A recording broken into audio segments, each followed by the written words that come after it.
Eduardo Leite, do medo de ser tema eleitoral ao fiscalismo que arruína vidas. Vem comigo. Antes de seguir, gostaria de pedir seu like nesse vídeo e sua inscrição nesse canal. Peço também, caso você possa e queira, sua contribuição clicando no botão Valeu ou se tornando membro aqui do blog do Cláudio Amaral, clicando no botão Seja Membro. Os membros do blog do Cláudio Amaral têm acesso a conteúdos exclusivos e assim você ajuda mais um espaço de luta contra o fascismo à brasileira. Ao final do vídeo, deixe seu comentário. Concorde, discorde e complemente. Mas sempre se lembre que só não vale xingar nem falar da mãe do povo. Compartilhe esse vídeo em todas as suas redes sociais e também no WhatsApp e no Telegram, se você tiver. E lembrando que se você é de Alagoas, você pode assistir o blog do Cláudio Amaral na TV Com Marcel, canal 12 da NET. Sempre aos domingos, ao 12h45. Se você não é de Alagoas, você pode assistir a TV Com no link que está na descrição desse vídeo. Obrigado. Segunda-feira, 20 de maio, são agora 6 horas da tarde ou 6 horas da noite. E no domingo, 19, e nesta segunda-feira, enfim, tem repercutido muito duas entrevistas, duas falas do governador do Rio Grande do Sul, Eduardo Leite, talvez a última esperança tucana, esperança que se dizem que ela é a última que morre, né? Já continuando nessa toada, vai já sentido reto ao caixão, evidentemente do ponto de vista político. Primeiro, o Eduardo Leite, ele tem defendido o adiamento das eleições municipais no Rio Grande do Sul. E isso, ele usa a premissa da crise, da catástrofe ambiental que assolou algumas cidades sul-rio-grandenses, entre elas a capital Porto Alegre, com a justificativa de que as eleições vão dificultar, vão complicar a reorganização, a reestruturação das cidades gaúchas, o que é uma grande besteira.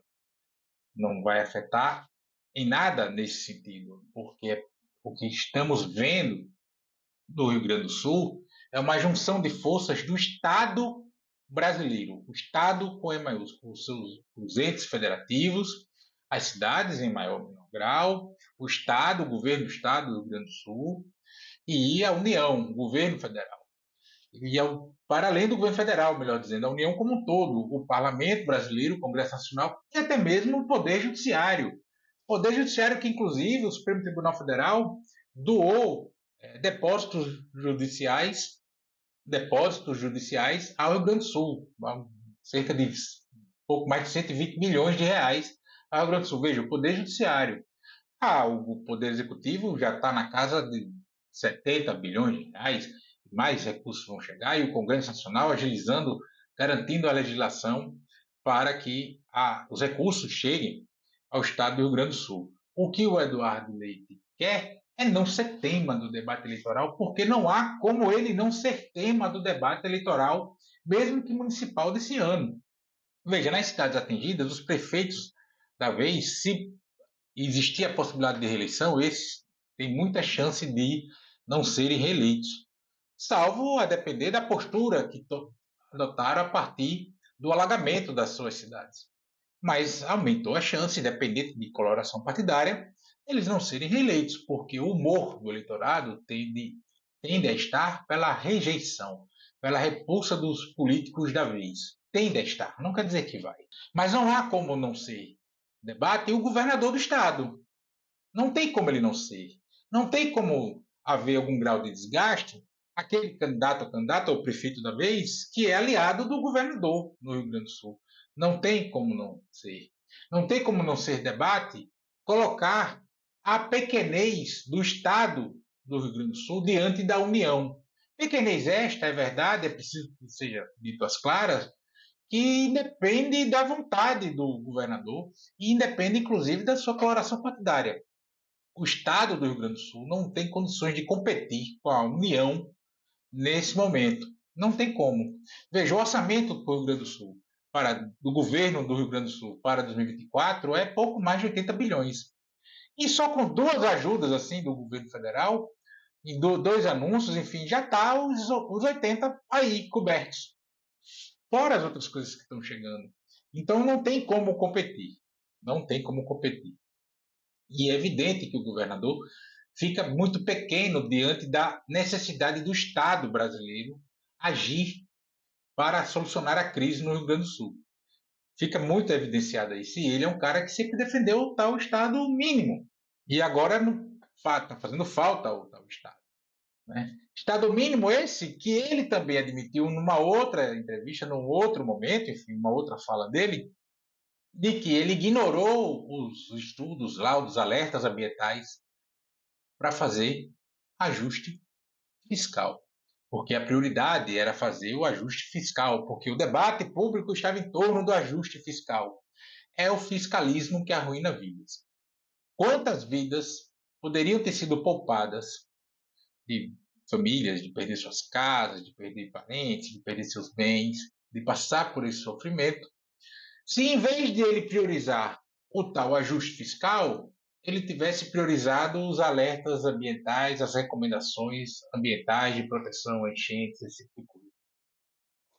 Se ele ao menos tivesse procurado fazer um equilíbrio, uma meia sola, mas uma meia sola bem feita, um meio a meio nessa questão. Quantas poderiam ter sido vidas, famílias poderiam não ter sido poupadas desse sofrimento pelo qual passam agora. Então, tudo isso vai estar no debate eleitoral. A postura do governador Eduardo Leite, pré-cheia e pós-cheia. Tudo isso vai estar no debate eleitoral. É evidente que vai estar. Não há outro tema para ser debatido no Rio Grande do Sul. Não há outro tema. Claro, isso é uma força de expressão. É evidente que é outro assunto a ser debatido nas cidades sul-rio-grandenses. Mas o tema central vai ser esse, não há outro. Não tem outro tema. O tal Melo lá do Rio Grande do Sul, e aí me perdoem a imprecisão aqui nesse momento, se ele puder ser candidato à eleição, ele está fadado à derrota. Ele está fadado à derrota. Já, para além do histórico do Rio Grande do Sul, de não ser muito adepto às eleições, a situação que aconteceu agora, esse negacionismo com os alertas ambientais, de se precaver, de adotar medidas preventivas ali. A chuva veio forte, veio na cabeceira dos rios, dos lagos, lagoas, enfim.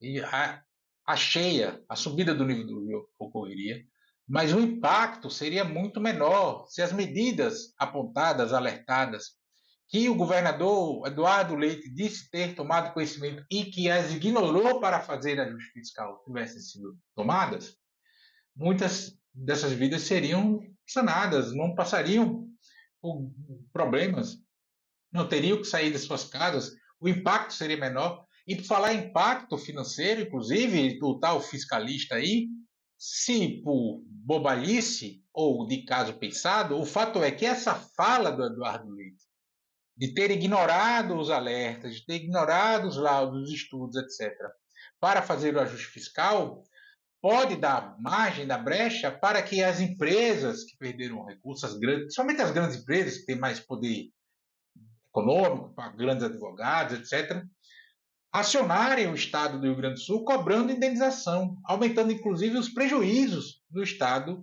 do Rio Grande do Sul. Então, o Estado mínimo, ele dá um prejuízo danado, ele arruína muitas vidas, inclusive o pós-acidente, porque a Federação das Indústrias do Rio Grande do Sul, e como quase todas, eu não vou cravar em todas aqui para não correr o risco de cometer um erro, a Fiergs, a Federação das Indústrias do Estado do Rio Grande do Sul, está pedindo uma ajuda federal de 100 bilhões de reais, uma passada na faca em direitos trabalhistas, como férias, etc., e corte de salários. O tal fiscalismo do Estado mínimo. Estado mínimo para o povo, mas para mim o Estado máximo. O que nós temos no Rio Grande do Sul, e essa postura do Eduardo Leite, e aqui o caso da FEG ilustra, porque o Eduardo Leite é uma figura política que tem as ideias que coadunam com as teses defendidas pelas federações das indústrias no Brasil inteiro, ou quase todas, melhor dizendo, mostra como esse fiscalismo é doentio. E agora ele está com medo de ser o debate. Ah, mas o Eduardo Leite não é candidato em 2024. Não, mas é candidato em 2026. Nem que seja a reeleição, e há um debate sobre isso, porque ele renunciou ao governo do Rio Grande do Sul para tentar ser candidato a presidente da República, viu que não dava e foi candidato de novo. Há um debate se foi reeleição ou se não foi. Mas ele deve ser candidato em 2026 e essa conta vem para cima dele, não tem como fugir. Aí independe de partido, etc., até de postura, de teses que defende. A conta vem para ele, só que a conta vem para ele com um cara que disse que preferiu fazer ajuste fiscal, que preferiu pagar dinheiro para banco, que no limite é isso, que preferiu não dar melhores condições de vida aos trabalhadores, ao servidor público, ao funcionalismo público do Rio Grande do Sul, que preferiu não executar as orientações para a contenção de desastres ambientais naquele estado para fazer ajuste fiscal. Então, o Dudu Leite está com medo de ser tema eleitoral, porque isso azeda ele agora, é um preâmbulo para 2026, vai deixar esse leite mais azedo para 2026, tende a deixar, e escancarou, na verdade, e o debate vai ser muito por aí, é uma aposta que eu faço, porque é a lógica natural, como esse fiscalismo doentio, e que está na hora de todo o povo brasileiro, da sociedade brasileira, das instituições brasileiras, dos políticos brasileiros, todo mundo, parar para refletir, a imprensa grande, essencialmente, sobre como esse fiscalismo doentio prejudica as pessoas, atrasa a vida em sociedade e, quando urge situações como essa, falta perna, falta musculatura. É isso. O Eduardo Leite não quer eleições agora porque ele vai ser tema, né? Ele vai ser azedado e muito no debate eleitoral. Tanto de 2024 quanto de 2026.